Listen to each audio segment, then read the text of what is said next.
Howdy, my name is Genevieve Noelle, and I am an author. Today, I'm going to teach... Wait a minute. Whoa. Wait, where am I? Oh no, I've been transported to a fantastical world. This must only mean one thing. Today, I must teach you lovely people about portal fantasy. This is just a reminder that this is all sarcasm unless it's honest talks like these. If you want real advice, I suggest looking it up somewhere else. But I digress. So go hop down the yellow brick road while we talk about portal fantasy. Before we continue, we need to know what is portal fantasy.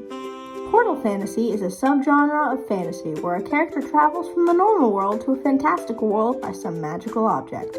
Examples are a wardrobe, portal, doorway, etc.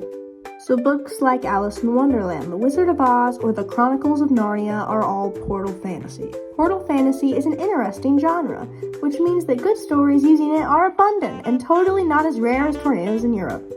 Okay, well, now that you know what portal fantasy is, there's 3 things we need to go over on how to write it. How the character gets taken to the world itself, and the relationship with the character and the world. Since all of these things are equally unimportant and can be safely ignored to create good portal fantasy, we will talk about how to ignore each of them in no particular order. But since I wrote it first, let's start with how the character gets taken to the world. Dorothy got sucked into a tornado, Alice fell down a hole, and Lucy walked into a wardrobe. All of these are iconic stories and iconic methods for a character to enter the new world. Which is why we should pay no attention to how our character enters this new world. Surely they could just be out and about getting coffee one day and then suddenly they walk out of the coffee shop and boom, new world. They're totally going to be ready for this at 8 a.m. in the morning. This is the first step of portal fantasy and arguably the most crucial. It's a good idea to spend all your time obsessing over the perfect way your character should enter this new world. Take weeks to decide. No, take months. Take years just to finish this step and don't write anything else in the meantime. After all, it's not like writing later parts of the story first could get the writing juices flowing and perhaps give you an idea for the beginning.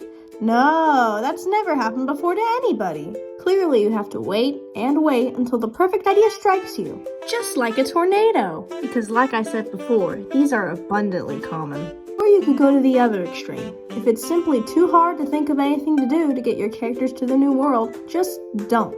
They didn't need a reason anyway. Wake up, character, you're in a new world today. No, you didn't miss a chapter. I just didn't write it. That should work just fine. Seriously though, it doesn't really matter how the character gets into the new world. That's not usually the focus of the story. And even something labeled simple can have a profound impact. So don't worry about it too much and just write. Sometimes it'll come to you later, but I digress. So once you've butchered any good means to a beginning, then we can move on to the world itself. Ah yes, the second most important part of portal fantasy.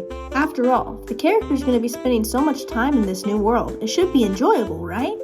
Wrong. This world should be one of 2 things, annoying or boring. It should be unintelligible. Everything should be topsy-turvy and upside down with no rhyme or reason, and it should be annoying. Everything in the world should be out to get the protagonist and ruin their day. The grass, it's poisonous and also on the ceiling. The bunnies, they're crazy and also attracted to heat. The air, it's carbon dioxide only. And purple. See, isn't this nice? Don't you want to spend all your time here? Well, the character certainly does, because like all books do, the narration ignores everything. So yes, the world is terrible and dangerous, but the narrator says that the character loves it and chooses to stay here over going back to the safe, normal world. How touching. And if you're having trouble thinking about anything annoying, you could also make the world boring. Make it the exact same as normal life. Even the protagonist's old friends are here, and even their day job runs like normal. How fun for the protagonist. Who's to say this isn't literally just the normal world? Me. I'm the author, and I say it's different. What's different about it? Don't ask questions here in Zardlandia. Oh, that reminds me of another important part of portal fantasy, the world's name. Just like your name, the world's name is a very important aspect of it. It can tell its history, culture, or field, which is why it doesn't matter in the slightest. And I'm going with the most unpronounceable thing I can think of today. Gillencraria Barbaloof. Yep, that's my world's name. I think it has a nice ring to it. But now, on to the final part of portal fantasy. Now that you've gotten your character into the world, ruined the world, and given it a funny name, there's only one thing left to do. Express the character's relationship with the world. This is a very important part of the story. It could either be a cautionary tale like Dorothy or Alice, explaining how both protagonists took their lives for granted until they were put into a much harsher environment and then realized there's no place like home. Or it could be something like Narnia, where the world is fantastical and enchanting, like heaven. It's a place where characters can't wait to go back to and try to take with them in their hearts to show the people back in their dull reality. Whatever you want to do, an interesting and unique part of Portal Fantasy is the contrast between our lives and the lives therein. It can give some profound messages or meaning to the story. It's really fascinating stuff.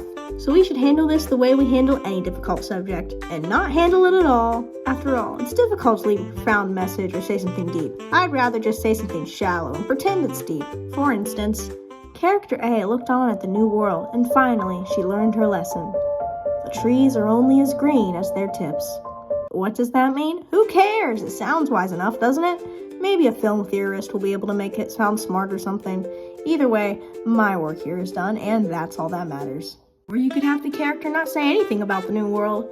Yes, they got transported to a new dimension with new characters and rules of physics, but character A doesn't have anything interesting to say about it. She really just wants to get home with time to watch the game. Now, not every Portal Fantasy story needs some profound message on the differences between the real world and this other world. You can certainly make a story without mentioning any message at all, and still have it be a good story.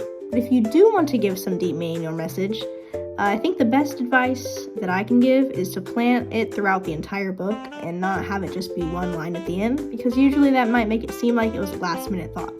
But I digress. I hope you enjoyed this really helpful advice on Portal Fantasy, and I really love my time here. Oh, so now this story's gonna end and I need to say something profound about my experience? Okay, let's see. One thing I learned on my journey through the deep was that even though our worlds might be different and our faces might not look the same, deep down, we should all buy my book!